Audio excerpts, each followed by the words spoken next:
रामकृष्ण हरी श्री स्वामी समर्थ.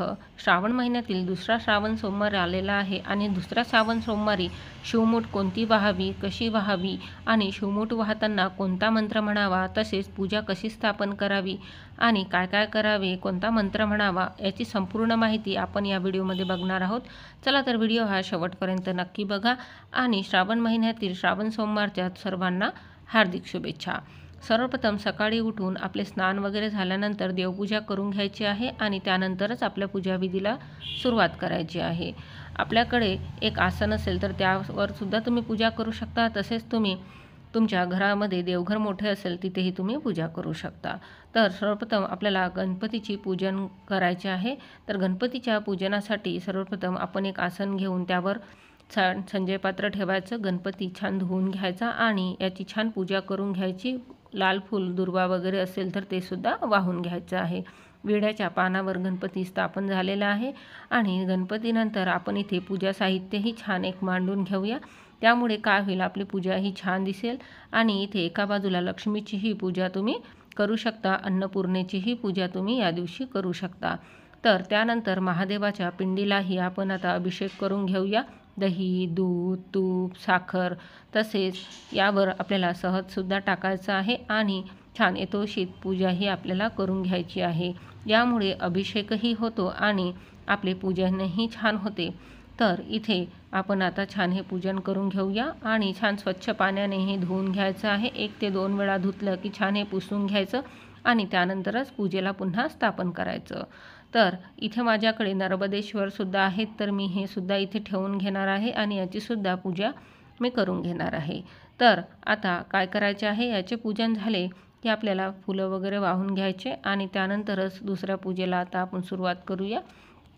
तर आपण आता काय करणार आहोत, जे आपले आजची शिवमूठ आहे तर ती आहे तीळ. तर आपल्याला तीळसुद्धा इथे घ्यायचे आहेत. तर ते पांढरे तीळ आपल्याला घ्यायचे आहेत. आता इथे आपल्याला महादेवाला स्थापन करायचे आहे. तर सर्वप्रथम आपण संजय पात्राची पूजा करून घेऊया आणि इथे एक मी तेलाचा आणि तुपाचा सुद्धा दिवा लावून घेतलेला आहे. आरती करताना आपल्याला तो लागेल. तर या पद्धतीने छान महादेवाचे पूजन करून घ्यायचे आहे.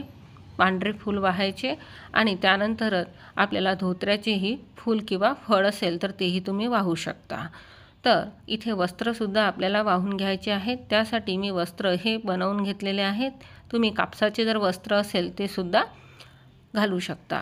तर आपण महादेवाला जेही प्रिय फुलं आहेत ते फुलं आपल्याला वाहायचे आहेत. जेही प्रिय फुलं आहेत ते तुम्ही वाहून घेऊ शकता.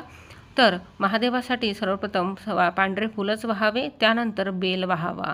भस्म असेल तर महादेवाला भस्मही वाहू शकता, पांढरे चंदनही वाहू शकता. बेलावर तुम्ही चंदन लावूनसुद्धा बेल वाहू शकता. तर या पद्धतीने मी सर्व वाहून घेतलेलं आहे. आता इथे मी कमळाचे फूलसुद्धा महादेवाला वाहून घेणार आहे.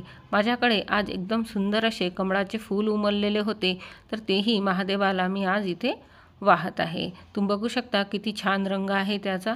मनोभावे पूजा केली तर सर्वच काही छान होतं. तर इथे आपल्याला आता शिवमूठ घ्यायची आहे. तर इथे मी पांढरे तीळ घेतलेले आहे. इथे आपल्याला काळे तीळ घ्यायचे नाही, आपल्या घरातील पांढरे तीळच घ्यायचे आहे. इथे एक मंत्र दिलेला आहे, तो मंत्र आपल्याला म्हणायचा आहे. त्यानंतरच तिळावर पाणी सोडायचे आणि या पद्धतीने आपल्याला शिवमूठ अर्पण करायचे आहे. तीळ थोडे ओले करून नंतरही तुम्ही अशा पद्धतीने सोडू शकता. तर ओम नमः शिवायचा आपल्याला मंत्र म्हणायचा आहे. तुम्ही हा मंत्र 108 वेळा किंवा 11 वेळा सुद्धा म्हणू शकता. त्यानंतर यथोचित आपल्याला पूजा करायची आहे. कोणी कोणी 108 बेलसुद्धा वाहतं. जर नाही मिळाला तर 11 बेल वाहलं तरी चालतं. एकही बेलाचे पान असले तरीही खूप आहे. तर या पद्धतीने आपण आज पूजा केलेली आहे आणि शिवमूठसुद्धा वाहलेली आहे. तर माझ्याकडे जितका बेल आज उपलब्ध होता तेवढा बेल मी इथे वाहलेला आहे. महादेवाच्या पिंडीवर आपण बेल वाहतो तर तो उलटा असा पद्धतीने वाहायचा आहे. तर महालक्ष्मीचे सुद्धा इथे पूजन झालेले आहे, त्याचे पण स्मरण करायचे. अन्नपूर्णेचे सुद्धा स्मरण करायचे आहे.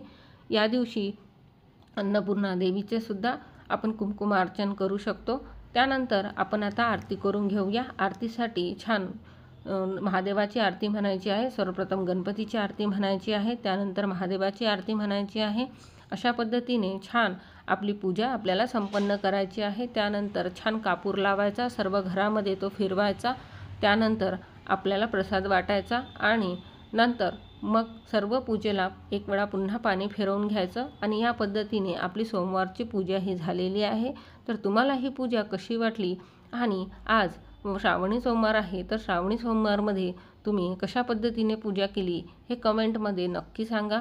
आणि सर्वांना श्रावण सोमवारच्या हार्दिक शुभेच्छा आणि हर हर महादेव असे म्हणून आपण आता आपला व्हिडिओ इथे संपवूया। आणि तुम्हाला माझी पूजा आवडली असेल तर नक्की लाईक शेअर नक्की करा आणि सर्वांना पाठवा, म्हणजे जे आपल्या शिवमुठीचे महत्त्व आहे ते सर्वांना कळेल आणि शिवमुठ कशा पद्धतीने मी वाहली तेही सर्वांपर्यंत पोहोचेल।